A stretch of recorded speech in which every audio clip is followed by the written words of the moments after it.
दीपिका एक छोटे गांव में पली बड़ी एक मासूम लड़की थी।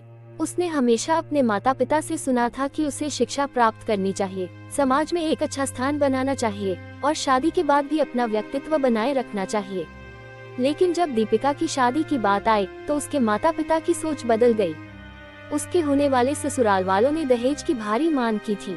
दीपिका के पिता ने कई बार कोशिश की कि उन्हें समझा सके कि वे गरीब हैं और इतना बड़ा दहेज नहीं दे सकते, लेकिन लड़के के परिवार ने साफ तौर पर कहा, अगर तुम हमें दहेज नहीं दोगे तो हम तुम्हारी बेटी से शादी नहीं करेंगे। दीपिका के माता पिता को अंत में दहेज की रकम जुटानी पड़ी, जो कि उनके लिए बेहद मुश्किल था। उन्होंने अपने खेत बेच दिए, अपनी जमा पूंजी खर्च की और रिश्तेदारों से कर्ज लिया। दीप्ति की शादी आखिरकार हो गई, लेकिन ये खुशियों का पल ज्यादा नहीं टिक सका। में महिलाओं की सुरक्षा कभी भी पूरी होगी? क्या दहेज प्रथा को कभी खत्म किया जाएगा? एक दिन दीपिका ने अपने घर वालों से यह निर्णय लिया कि वह इन अत्याचारों को बर्दाश्त नहीं करेगी।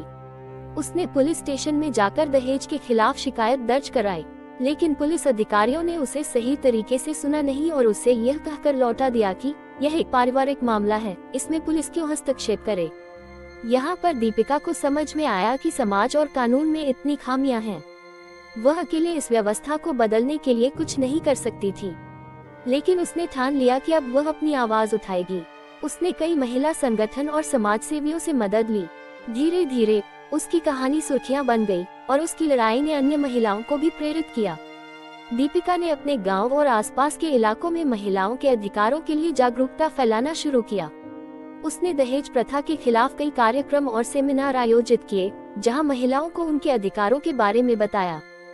समय के साथ दीपिका की आवाज समाज में गूंजने लगी। उसने अपनी लड़ाई अकेले नहीं, बल्कि अन्य पीड़ित महिलाओं के साथ मिलकर लड़ी। सरकार ने दहेज प्रथा को खत्म करने के लिए सख्त कानून लागू किए, लेकिन इसे पूरी तरह समाप्त करना एक कठिन कार्य था। दीपिका और उसके जैसे कई अन्य कार्यकर्ताओं की मेहनत से समाज में दहेज प्रथा के खिलाफ जागरूकता बढ़ी और महिलाएं अपने अधिकारों के लिए खड़ी होने लगी। दीपिका ने भी अपने जीवन में सुधार लाया। उसने न केवल अपनी स्थिति को बेहतर किया, बल्कि दूसरों के लिए भी एक मिसाल पेश की।